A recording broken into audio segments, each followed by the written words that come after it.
네, 글로벌 핫 이슈 계속 이어나 보도록 하겠습니다. 자, 오늘은 국제문 수석 매니저님과 함께 이야기 나눠보도록 하겠습니다. 수석 매니저 안녕하세요. 네, 안녕하세요. 네, 오늘 일주일 만에 좀 인사드리는 것 같은데요. 시청자분들께 그렇습니다. 한 말씀 부탁드립니다. 그렇습니다. 지금 시장이 고속도로를 가는데 여기저기 사고가 난 상당히 그런 모습들을 보이고 있습니다. 가장 힘들 때인데 결과적으로 이제 이런 내용들이 거치고 나면 상당히 좋은 기회가 올 것 같습니다. 끝까지 저희 오프닝 벨을 함께 시청해 주시면서 이런 여러 가지 내용을 함께 극복했으면 좋겠습니다. 네, 좋습니다. 항상 좋은 말씀 해주시는 수석 매니저님과 오늘도 힘차게 한번 출발해 보겠습니다. 자, 그럼 지난 간밤 마감한 글로벌 증시부터 한번 점검을 해보도록 하겠습니다. 일단 뉴욕 증시가 급락을 했는데요. 어떻게 그렇습니다. 보셨습니까? 시장이 급락할 수밖에 없는 요인들이 계속 나오고 있었습니다. 그러니까 지금 높은 인플레이션, 이에 따라서 연초부터 미국 정부에서는 인플레이션을 잡아라, 인플레이션이 우려다, 먼저이다라고 계속 얘기를 했었고요. 그러니까 뒤집어 얘기하면 지금 경기 펀드멘털이 좋지도 않은데 금리를 올려서라도 주가는 폭락해도 된다. 일단 인플레이션을 잡아야 된다. 이게 지금 가장 큰 이슈였거든요. 네. 연초부터. 그렇기 때문에 주가는 이렇게 떨어질 수밖에 없는 것 같은데 뒤집어 얘기하면 지금 여러 가지 시장에 나오는 얘기들 그런 전문가들 의견들은 이런 인플레이션이 지속될 수밖에 없는 국면, 여기에 이제 최근에 중국마저도 상해에서 북경마저도 이제 코로나에 따른 공장 가동 중단, 공급망 우려, 네. 또 러시아 문제는 계속 또 추가적인 우려가 계속해서 지속되고 있고요. 그렇다면 당연히 이제 5월 4일 날 결과가 나올 수 있는 이 금리 결정 문제에서는 블러드 총재대로 52년, 75년 시장은 미리 반영이 더 떨어지는 것 같고요. 네, 네. 근데 반대로 주가가 이렇게 많이 떨어지게 되면 오히려 연준에서는 주가에 대한 금략, 이 부분을 스탠스를 안정시키기 위한 그런 코멘트가 나올 가능성이 크다는 겁니다. 그렇기 네. 때문에 이런 물가가 잡히지 않는 한 금리는 계속 올릴 수밖에 없다. 하지만 주가가 많이 떨어지면 연준에서도 이런 주가의 어떤 안정화를 위해서 금리를 계속 올릴 수 있을까? 이런 내용도 또 숨어 있거든요. 그렇기 네. 때문에 지금에 대한 내용들이 과거의 어떤 내용들을 보게 되면 떨어질 수밖에 없고 2015년 같은 경우도 금리 인상 스탠스 시작하기 전에 주가가 급락세를 보였고 그리고 나서 이제 금리가 이제 오르면서 일시적으로 주가가 안도를 보였지만 네.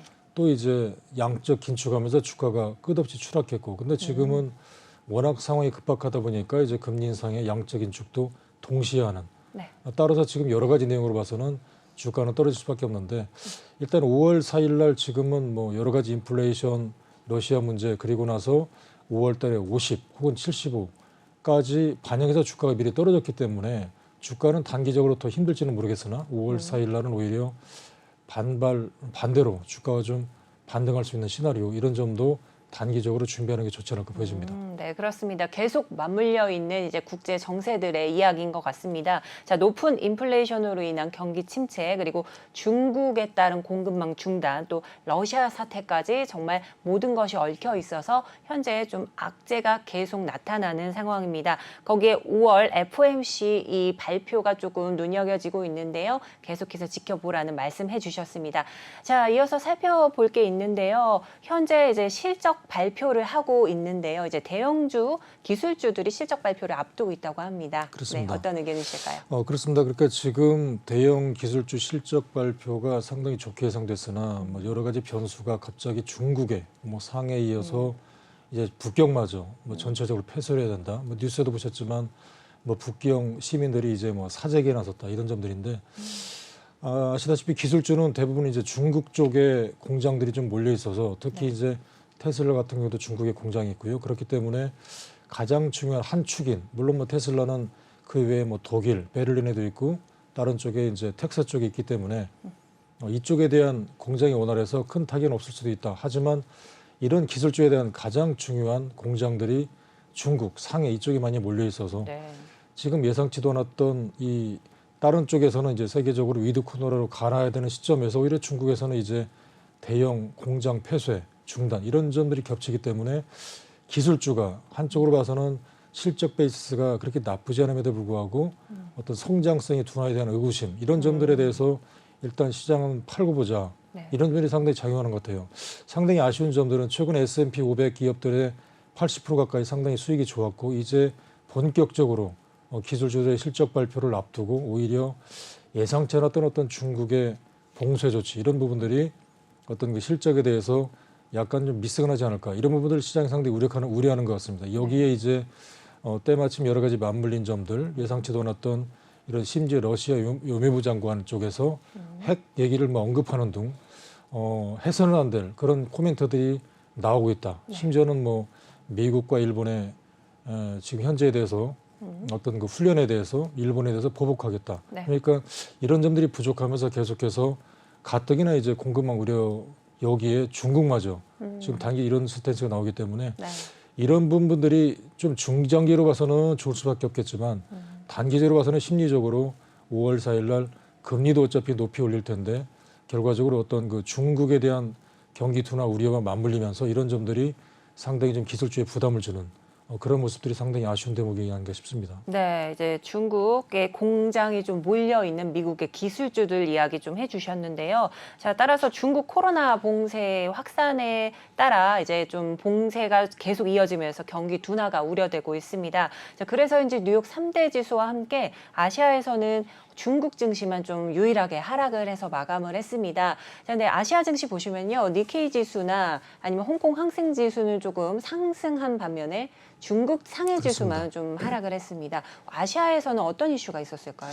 그렇습니다. 지금 이 부분인데 지금 과거에 그때 2015년인가요? 그때도 지금에 대한 스탠스가 이거 같아요. 그러니까 지금 미국 쪽만 뭐 한 가지 지표는 좋아지고 뭐 한 가지 지표는 나빠지고 그런데 지금 중국 같은 경우는 경기적인 둔화, 심지어 여기에 이제 예상치 않았던 상해와 심지어 북경마저 북경에 뭐 11개 주 이상을 이제 폐쇄를 해야 되느냐, 또다시 북경 상해에 이어서 북경도 전체를 폐쇄를 해야 되느냐. 그렇다면 가장 중요한 점이 지금 중국입니다. 뭐냐면 미국 같은 경우는 이제 경기적인 펀더멘탈이 서서히 좋은 상태이기 때문에 금리를 서서히 올릴까? 이런 스탠스에서 오히려 중국은 경기가 점점점 힘들어지기 때문에 금리를 내려야 되는 이런 스탠스이기 때문에 최근에 중국 증시가 작년 같은 경우에 이미 많이 빠졌다. 그리고 미국은 어느 정도 올랐기 때문에 네. 작년에 막연하게 중국이 많이 빠졌으니까 이 정도면은 이제 저점이겠지 하고 들어가신 분들은 들어가자마자 금년에 또 일부 뭐 반토막이 나는 마이너스 50%는 이런 상태거든요. 그러니까 중국 같은 경우는 지금 오히려 경기적인 펀더멘털이 좋지 않고 경기 둔화 우려 여기에 따라서 오히려 금리를 내려야 되는 이런 상황이기 때문에 네. 유엔화 가치는 떨어지고 어떤 미국의 달러 가치는 올라가고 그렇기 때문에 오히려 중국에 있는 외국인들이 팔아서 일단 미국으로 가자 이럴 수밖에 없는 상황이고요. 네. 뭐 최근에 스리랑카 주가도 워낙 급락세가 커서 지금 중단하는 사태. 자, 그렇다면 지금의 시장에 대해서는 한편으로 봐서 우려스러운 점들은 과거에 이런 상황에서 결과적으로 신흥국에 대한 어떤 디폴트 상태가 나타났고요. 그래서 이런 자금들이 미국으로 쏠리는 이런 모습들이기 때문에 과연 이 시점에서 과거와 똑같이 갈 것인가 아니면 이번만큼은 과거와 다르게 갈 것인가 이런 부분들이 상당히 지금 역사적으로 상당히 중요한 포인트거든요. 그렇기 네. 때문에 한쪽에서는 과거와 같은 상태로 돌아가지 않을까 그런 우려 속에 계속해서 신흥국 특히 일단 뭐 중국이라든가 이쪽은 네. 일단 팔고 보자 그런 심리가 상당히 많이 나오는 것 같아요. 그렇다 보니까 특히 상해 증시가 많이 급락세를 보였고요. 최근에 뭐 하루 만에 오히려 5% 떨어지는 이런 모습들이 연출되고 있는데 계속해서 이런 모습들은 가뜩이나 어떤 중국 경기가 상당히 좋지 않으면서 어떤 시진핑 정부의 어떤 위기감 속에서 경기 부양책 가능성 오히려 미국 쪽은 이제 서서히 자금을 줄이면서 금리 인상으로 갈까 이런 상황에서 오히려 중국은 양적 완화를 더 이제 해야 될까 이런 고민들 그리고 여기에 따라서 오히려 이제 긴축보다는 여러 가지 내용들로 봐서는 오히려 지금 여기에 이제 코로나에 대한 더 확대 이런 점들이 상당히 주가를 힘들게 하는 더구나 외국인들이 빠져나올 수밖에 없는 이런 국면이기 때문에 우리가 지금 주식하라는 입장에서는 작년부터 막연하게 많이 빠졌으니까 사도 되겠지 이런 심리보다는 오히려 성장성 있는 선진국 쪽에서 포커스를 두는 전략이 지금 최근에 작년부터 금년까지 어떤 시나리오 그림이 아닌가 그렇게 보여집니다. 네, 그렇습니다. 이제 중국의 코로나 봉쇄 확산이 이렇게 뉴욕 증시와 또 상해 종합 지수를 일제히 끌어내리는 그런 현상을 보여줬습니다. 하지만 한편으로는 또 엔데믹과 위드 코로나 이야기가 계속해서 나오고 있는데요. 저 수상님자님 이렇게 해서 코로나로 수혜를 받은 종목들이 이제 그 향후 뭐 엔데믹 이슈로 인해서 조금 이제 비대면 관련 종목들이 좀 성장이 둔화됐다라는 이런 이야기도 나오는데요. 어떤 의견 있으실까요? 그렇습니다. 이제 최근에 주식을 보게 되면 비대면 관련주, 그러니까 이제 코로나 때문에 상당히 수혜를 받던 일부 뭐 게임주, 그리고 여기에 들어가는 이제 뭐 GPU라 그래서 여러 가지 프로그램에 어소싱을 하고 있는 그런 미국의 엔비디아 이런 종목들이 코로나 때문에 가장 수혜를 받았던 종목들이 최근에 줄줄이 떨어지는 모습들. 그래서 시장에 대해서는 한때 기술주라고 일컬어지는 이런 종목들이 이제 2차 전지 배터리도 있었지만 이런 그 비대면 관련주 종목들이 뭐 준비디오라든가 그다음에 엔비디아라든가 관련 종목들이 최근에 이제 코로나가 거치면서 오히려 성장성이 둔화가 우려되는 이런 모습들이어서 시장에 대해서 이제 이런 구조와 함께 오히려 기술주 쪽에서 최근에 실적이 둔화되는 모습들이 보이고 있습니다. 여기에 이제 중국의 이런 모습들을 보이고 있기 때문에 주가가 이제 기술주에 대한 성장 기대감이 상당히 높은 반면에 이제 한편으로 봐서는 이제 그동안에 비대면 관련 종목들이 성장성 일부 둔화가 됐다 이런 모습들이기 때문에 종목이 지금 선별하는 입장에서는 물론 단기적으로는 여러 가지 전일 미국 주가에서는 대부분 떨어졌지만 이제 주가가 이런 내용들이 거치고 나서 다시 한번 단기적으로 그러니까 이제 5월 4일 날 금년 3월 달에도 그렇거든요. 금년 3월 달에도 연초만 하더라도 모두가 다 이제 50bp를 내릴 거라고 생각했는데 네. 마지막에 파월 의장이 25bp를 하면서 안도랠리를 했을 때 그때 이제 일부 2차 전지 기술주들이 상승을 보였다는 점을 볼 때 이제 5월 4일 날 결과가 어떻게 나올지 모르지만 지금으로 봐서는 이제 50을 할 수밖에 없고 심지어는 이제 블러드 총재 얘기대로 뭐 70을 할 수밖에 없고 이런 구조인데 주가는 미래 떨어질 수밖에 없는데 이제 5월 4일 날 결과에 따라서 비대면 종목들은 계속해서 이제 좀 부담스러울 수 있지만 오히려 이를 반대로 여기는 어떤 기술주 일부는 여기에 따라서 이제 상승률도 있을 수 있겠다 이런 점들을 보시고 네. 지금부터 미리 준비하는 게 상당히 좋지 않을까 보여집니다. 네, 그렇습니다. 게임주 등 이 비대면 관련 종목들이 그동안 이제 코로나로 받았던 수혜를 또 계속 반납해 내고 있는 모습인 것 같습니다. 자, 성장성이 일부 둔화된 상황인데요. 이렇게 이제 엔데믹과 위드 코로나로 점점 가는 이 현 상황에서 계속 이 비대면 관련 종목들 좀 예의주시하셔야 될 것 같습니다. 자, 그리고 이제 인플레이션 압력으로 인해서 계속해서 전반적으로 부정적인 이야기들이 좀 나오는 것 같습니다. 네, 어떤 의견이 있으실까요? 그렇습니다. 지금 인플레이션에 대한 압력들이 결과적으로 시장에 계속 부담스러운 스탠스를 주는 것 같아요. 네. 그러니까 시장에서는 지난주만 하더라도 여러 가지 이제 안 좋은 내용 속에서 소비자 물가 지수가 발표했을 때 뭐 40년 만에 최고치다. 네. 이는 당연히 이제 높은 인플레이션 때문에 금리를 높이 올릴 수밖에 없다. 이런 구조에서 일부의 어떤 중고차 가격의 하락 요 하나만 가지고도 시장에서 상당히 긍정적으로 이제 피크아웃 가능성이 높기 때문에 오히려 이제 금리 인상 스탠스를 혹시라도 낮게 가져가지 않을까 이런 기대감도 있었는데 최근에 나오는 내용을 보게 되면 뭐 더 힘들어지는 것 같아요. 그러니까 뭐 러시아 문제도 빨리 끝날 줄 알았는데 오히려 네. 우크라이나가 생각보다 강하게 저항하는 점 이런 네. 점들로 놓고 볼 때 러시아 입장에서는 또 강하게 나올 수밖에 없고 자 이런 구조들이 더 높은 인플레이션 여기에 이제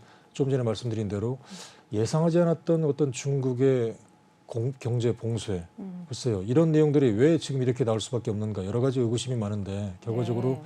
이런 인플레이션이 높으면 높을수록 여러 가지 전체적으로 기업에 상당히 큰 손실을 준다는 점 그래서 최근에 전체적으로 나오는 내용들 보면 주가들을 보게 되면 상당히 힘들어질 수밖에 없고요 이런 점들이 지속되면 지속될수록 기업들은 어떤 마진 압박에 대해서 커질 수밖에 없고 그러니까 수익을 내는데 오히려 반대로 인플레이션 때문에 오히려 영업이익이 훼손되는 이런 모습들이기 때문에 주가도 보게 되면 이런 점들을 소비자에게 전가시킬 수 있는 기업은 일부 플러스 요인으로 작용하고 대부분 업종들이 오히려 힘든 경우가 나오기 때문에 이런 인플레이션 압력이 계속돼서 지속되면 지속될수록 부정적인 연간 전망치가 부담스러울 수밖에 없다. 그래서 네.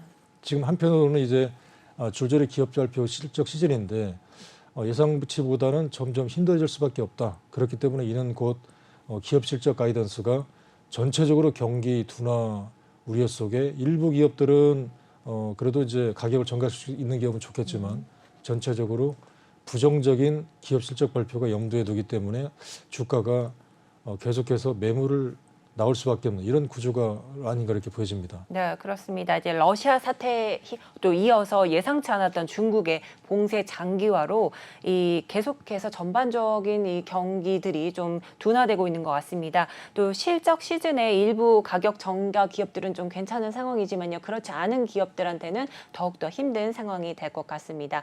자, 그래서 지금 가장 핫한 이슈 중에요. 그 트위터 인수 관련된 이야기인데 일론 머스크가 아예 인수를 하겠다라고 선언을 하고 나섰습니다. 어떻게 보셨을까요?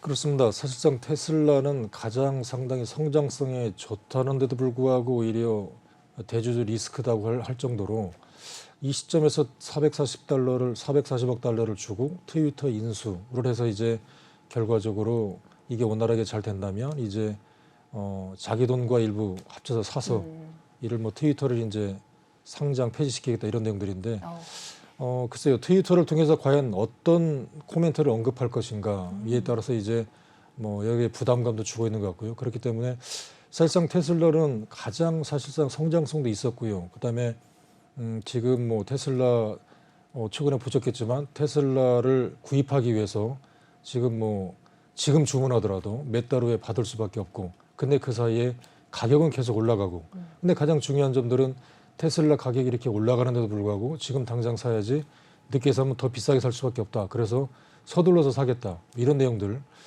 이런 내용들이 무슨 얘기냐면 지금 인플레이션 때문에 가격을 이렇게 비싸게 전가하더라도 오히려 수익 구매가 창출되는 그렇기 때문에 상당히 좀 성장성도 좋고요. 뭐 한 대 파는데 마진이 심지어는 30% 넘는다고 하고 이렇게 비전 있는 회사들 심지어는 이제 테슬라가 나중에는 보험사도 지금 계속 하고 있다 그러거든요. 그렇기 때문에 우리가 보통 이제 운전을 하는데 어떤 분들은 운전하는 데 있어서 뭐 악셀에다도 천천히 밟고 정말 조심스럽게 운전하는데 나는 왜 보험료를 비싸게 내야 되지? 이런 점들인데 테슬라 같은 경우는 이제 이런 점들이 이제 뭐 내가 평소에 운전할 때 브레이크도 거의 밟지 않고 안전운전을 하고 그다음에 급발진도 하지 않고 이렇게 상당히 천천하게 조심스럽게 하는 분들은 미리 데이터에 나와서 그런 분들은 향후에 이제 보험료를 적게 산정한다든가 이런 점들 나오겠다고 하더라고요. 그러니까 지금 테슬라는 자동차만 파는 게 아니라 여러 가지 다변화된 그런 실적 모멘텀이 충분히 있다. 그리고 지금까지 모든 자동차는 그 한 대를 만들기 위해서 너트를 수천만 개를 줘야 되는데 이제 한 번에 기가 팩토리라고 해서 한 번에 딱 찍어내면 바로 나올 수 있다. 이런 점들이기 때문에 상당히 매출이 기대되는 이런 성장성이 가장 큰 종목.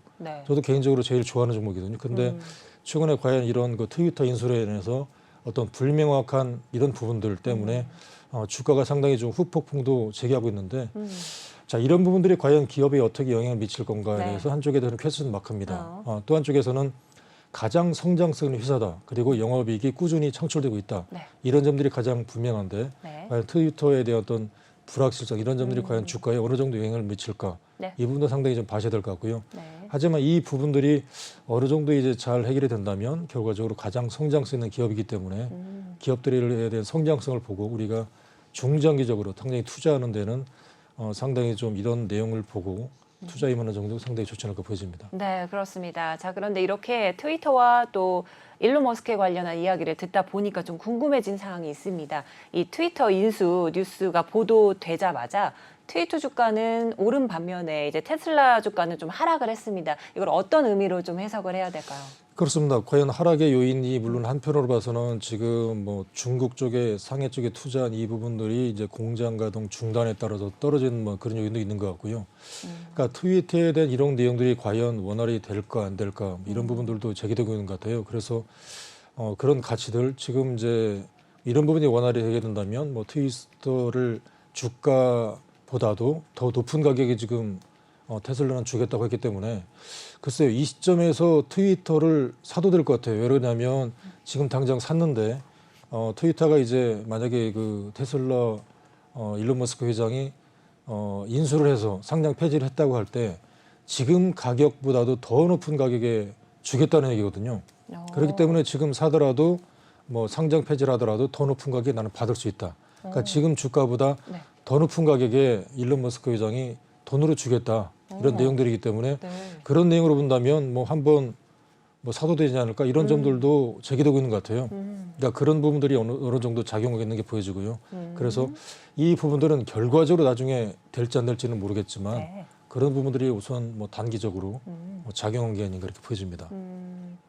그렇습니다. 자, 이 기회를 삼아서 이제 테슬라보다는 주가는 올랐지만 트위터 주가를 좀 주식을 조금 매수하시는 전략을 좀 취해 보시라라는 말씀도 해주셨습니다. 아무래도 좀 이렇게 중국 이 테슬라 공장 가동 중단으로 인해서 테슬라 주가는 좀 떨어졌지만요. 향후 트위터에 좀 그 주식에 좀 기대를 걸면서 많은 분들이 들어와서 좀 오른 모습을 보였던 것 같습니다. 자, 그러면 계속해서 한번 살펴보도록 하겠습니다. 이제 국내 증시도 아무래도 이런 글로벌 전반적인 이슈에 좀 영향을 받을 것 같은데요. 지난 장 어떻게 보셨을까요? 그렇습니다. 지난 장의 특징을 보게 되면 한마디로 전체적으로는 상당히 힘들다는 거 보여줬고요. 네. 다만 중요한 점들은 종목 차이가 들어갔는데 인플레이션 계속해서 지금 인플레이션이 상당히 좀 심해지면서 네. 인플레이션이 심해지기 때문에 기업 입장에서는 수익을 내기 위해서 가격을 올릴 수밖에 없습니다. 그런데 가격을 올릴 때 소비자들이 할 수 없이 살 수밖에 없는 이런 구조들. 그러니까 소위 인플레이션에 의해서 기업들이 가격을 전가시키더라도 수익이 날 수 있는 이런 기업들이 돌아가면서 오르고 있거든요. 그러니까 이제 뭐 시멘트에 의해서 심지어는 음식료, 전일 같은 경우는 종이 목재, 제지업종인데 이제 종이 가격도 오르겠다.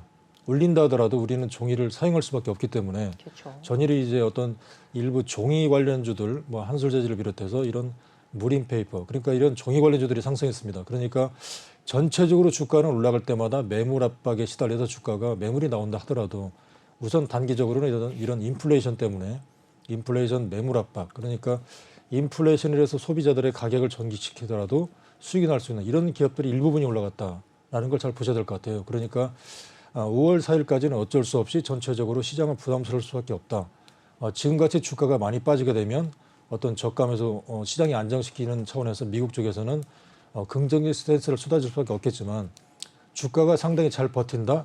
그렇다면 금리를 세게 올릴 수밖에 없다. 당연히 주가는 떨어질 수밖에 없다. 이런 논리가 계속 반복되고 있기 때문에 우리가 주가가 올라갈 때마다는 계속 매물이 나올 수밖에 없습니다. 반면에 상승하는 종목을 보게 되면 지금 뭐 전체적으로 리프닝 이외에는 인플레이션에 우리 수혜를 받는 어떤 업종들이 돌아가면서 오르고 있기 때문에 우리가 중장기적인 트렌드로 봐서는 성장성 있는 종목을 사고 기다리자. 지금 장이 너무 힘들기 때문에 일부 현금 보유와 중기장기적으로 가장 성장성 있는 종목을 사고 기다리자. 이런 쪽이 가장 편하겠지만 만약에 단기적으로 매매를 임하시는 분들은 인플레이션에 가장 오히려 수혜를 보는 가격을 전가시킬 수 있는 이런 기업들에 국한해서 상당히 좀 짧은 트레이딩으로 매매를 하는 전략이 상당히 좋지 않을까 보여집니다. 네, 계속 이제 오르고 있는 인플레이션에도 불구하고 또 수혜를 받는 종목들은 있기 마련이기 때문에 자, 그거 종목들을 좀 선별해 가시면서 투자 임하시라는 말씀 주셨습니다. 자, 그럼 오늘 도움 말씀 주신 국재문 수석 매니저님 감사드립니다.